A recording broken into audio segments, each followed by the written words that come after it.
आइए जानते हैं आज की कुछ अंतर्राष्ट्रीय खबरों को। पहले एक नजर आज की हेडलाइंस पर। अमेरिका पर हमले के 20 बरस, आतंक के खिलाफ लड़ाई आज फिर उसी मोड़ पर पहुंची। जम्मू में राहुल गांधी ने मंच से लगाए जय माता दी के नारे, कार्यकर्ताओं से बोले मैं कश्मीरी पंडित हूं। कोरोना की तीसरी लहर से पहले मोदी की बैठक, पीएम बोले ऑक्सीजन सप्लाई तेजी से बढ़ाएं। बड़ा खुलासा, मुल्ला बरादर के पासपोर्ट ने खोली तालिबान के लिए पाकिस्तानी समर्थन की पोल। 25 भारतीय आईएस समर्थकों के अफगानिस्तान से देश में पहुंचने का संदेशा, जारी किया गया अलर्ट। तालिबान ने अमरुल्ला सालेह के भाई का किया कत्ल, अफगानिस्तान की नई सरकार को लेकर दुनिया आशंकित। पेट्रोल डीजल के आज के रेट जारी। यूजर ने कहा आपके गाने सुनने से अच्छा जहर खा लूं, टोनी कक्कर ने दिया मजेदार जवाब। बीमार बच्चे को 16 करोड़ रुपए का इंजेक्शन चाहिए, दीपिका पादुकोण और फराह खान पहुंचे केबीसी शो में। और मैनचेस्टर टेस्ट रद्द होने के बाद क्या अब संन्यास लेंगे जेम्स एंडरसन। दुनिया के सबसे शक्तिशाली देश अमेरिका को अलकायदा ने आज ही के दिन वर्ष 2001 में 9/11 को विमान हमले से दहला दिया था। महज 102 मिनट में 2763 लोगों की जान चली गई थी। दुनिया भर में इस दिन जन्मे लाखों बच्चे भी आज 20 साल के हो गए हैं और आतंकी हमले के भी 20 बरस हो गए हैं। दुनिया के युवाओं को ये जानना जरूरी है कि कैसे आतंकियों ने अपनी क्रूरता से अमेरिका ही नहीं पूरी दुनिया को दहला दिया था। राष्ट्रपति जॉर्ज डब्ल्यू बुश के नेतृत्व में अमेरिका ने आतंक के खिलाफ 2001 में लड़ाई शुरू की। राष्ट्रपति बराक ओबामा के कार्यकाल में अमेरिका ने अपने ऊपर हुए इस हमले का बदला अलकायदा प्रमुख ओसामा बिन लादेन का अंत करके लिया। लेकिन आतंक के खिलाफ 2 दशक से चल रही इस लड़ाई में अफगानिस्तान में फिर उसी मोड़ पर आ गई है जहां से ये लड़ाई शुरू हुई थी। जम्मू कश्मीर पहुंचे राहुल गांधी ने शुक्रवार को पार्टी कार्यकर्ताओं को संबोधित किया। मंच से राहुल गांधी कार्यकर्ताओं से जय माता दी का नारा लगवाते नजर आए। जम्मू कश्मीर में कांग्रेस नेता मंच पर मौजूद थे। इस दौरान राहुल गांधी ने मंच से कहा जय माता दी। हालांकि इस पर राहुल गांधी को पार्टी कार्यकर्ताओं से जवाब नहीं मिला। राहुल गांधी ने कहा है कि बोलिए। इसके बाद पार्टी कार्यकर्ताओं ने राहुल गांधी के साथ जय माता दी के नारे लगाए। राहुल गांधी ने कहा मैं एक कश्मीरी पंडित हूँ, मेरा परिवार कश्मीरी पंडित है। कश्मीरी पंडितों का एक प्रतिनिधि मंडल मुझसे मिलने आया और उन्होंने मुझसे कहा है कि कांग्रेस ने उनके लिए बेहतरीन कल्याण योजनाएं चलाए, लेकिन बीजेपी ने कुछ नहीं किया। मैं अपने कश्मीरी पंडित भाइयों से वादा करता हूं कि उनके लिए कुछ भी करूंगा। प्रधानमंत्री नरेंद्र मोदी ने देश में कोरोना के हालात और वैक्सीनेशन को लेकर शुक्रवार को हाई लेवल मीटिंग की। मीटिंग में प्रधानमंत्री ने कोरोना की तीसरी लहर के खतरे को देखते हुए देश भर में ऑक्सीजन की सप्लाई को तेजी से बढ़ाने के निर्देश दिए। उन्होंने राज्यों से दवाइयों का बफर स्टॉक खरीदने को भी कहा है। मोदी ने तीसरी लहर में बच्चों पर असर की आशंका को देखते हुए देश भर के अस्पतालों में बच्चों के लिए पर्याप्त बेड तैयार रखने के निर्देश दिए। उन्होंने राज्यों से स्वास्थ्य सुविधाओं के बुनियादी ढांचे को फिर से डिजाइन करने को कहा है। साथ ही ब्लैक फंगस के इलाज की दवाइयां भी तैयार रखने को कहा। अफगानिस्तान में नवगठित तालिबान सरकार में उप प्रधानमंत्री मुल्ला अब्दुल गनी बरादर का पाकिस्तानी सपोर्ट और पहचान पत्र सामने आ गया है। दोनों दस्तावेजों में उसका नाम मोहम्मद आरिफ आगा के रूप में दर्ज किया गया है।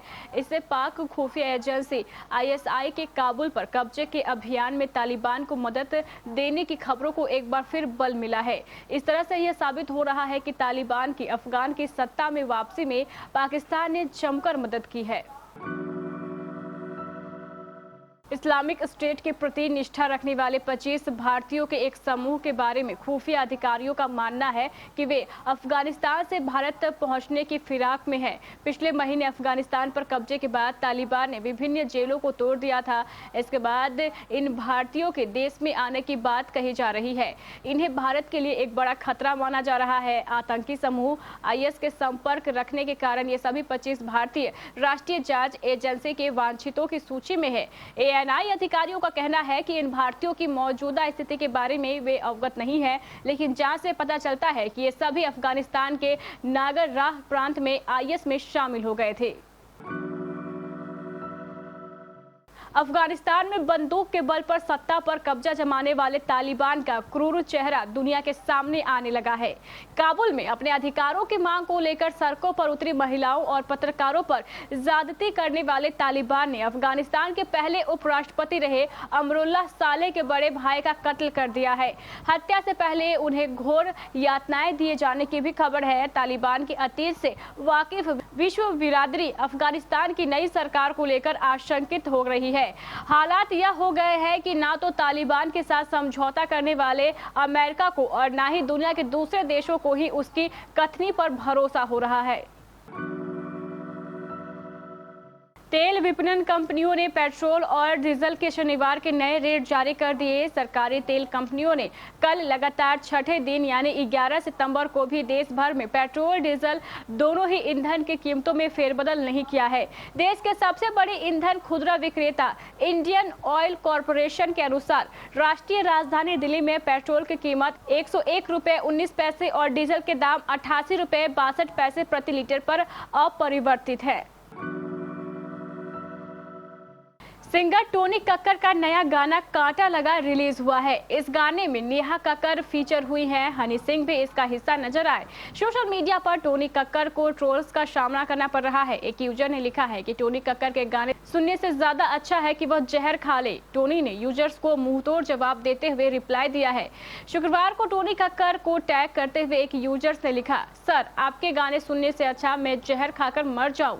टोनी कक्कर ने यह ट्वीट इग्नोर नहीं किया और इसका जवाब देते हुए लिखा, आप मरो मत, कभी भी मत सुनो, आपकी लाइफ काफ़ी कीमती है। 100 टोनी कक्कर आएंगे जाएंगे, उम्मीद करता हूं कि आपको मेरी उम्र लग जाए। इस ट्वीट का जवाब देते हुए फिर से यूजर्स ने लिखा, मैं प्यार से जुड़े गाने काफ़ी बनाता हूं, लेकिन आप लोग केवल डांस वाले गानों की ही बात करते हैं। इन्हें भी बड़े पैमाने पर बनाइए। शुक्रिया इसके लिए, लेकिन आप समझ रहे होंगे कि मैं क्या कहना चाह रहा हूँ। कौन बनेगा करोड़पति का 13वां सीजन टीवी पर चल रहा है। आप सब इस बात से वाकिफ होंगे कि केबीसी के कुछ एपिसोड्स में सेलिब्रिटी भी शिरकत करते हैं। शो में पहुंचने वाली मशहूर हस्तियां शो से जीती रकम खुद नहीं रखती, बल्कि किसी चैरिटी को देती है। शुक्रवार को प्रसारित हुए एपिसोड में दीपिका पादुकोण और फराह खान कौन बनेगा करोड़पति का हिस्सा बनी। दीपिका यहां अपने ही द्वारा सेटअप किए mental health foundation love live life के लिए खेल रही थी। वहीं इनकी जोड़ीदार फराह खान यहां एक 17 महीने के अयांश नाम के बच्चे के लिए खेल रही थी। अयांश SMA यानी स्पाइनल मस्कुलर एट्रोफी नाम की बेहद रेयर और बेहद गंभीर बीमारी से ग्रसित है। ये एक ऐसी बीमारी है जो बच्चे के सेंट्रल नर्वस सिस्टम को अफेक्ट करती है। आम भाषा में समझाएं तो इस जटिल बीमारी से ग्रसित बच्चा हाथ पैर चलाने में असक्षम हो जाता है। भारत और इंग्लैंड के बीच मैनचेस्टर के ओल्ड ट्रैफर्ड मैदान पर खेले जाने वाला 5वां टेस्ट टीम इंडिया के पहले दिन मैदान पर नहीं उतरने की वजह से रद्द कर दिया गया। इस सीजन में भारत के पास 2-1 की बढ़त हासिल है। टेस्ट क्रिकेट के लिहाज से यह सीरीज काफ़ी शानदार रही। इसमें दर्शकों ने रोमांचक मैचों के अलावा भारतीय कप्तान विराट कोहली और इंग्लिश तेज गेंदबाज जेम्स एंडरसन के बीच जोरदार टक्कर भी देखी। इस सीरीज के शुरू होने से पहले ही इस बात के कयास लगाए जा रहे थे कि एंडरसन मैनचेस्टर टेस्ट के बाद संन्यास ले सकते हैं, लेकिन अब इस अनुभवी पेसर ने इस सभी अटकलों पर विराम लगा दिया है।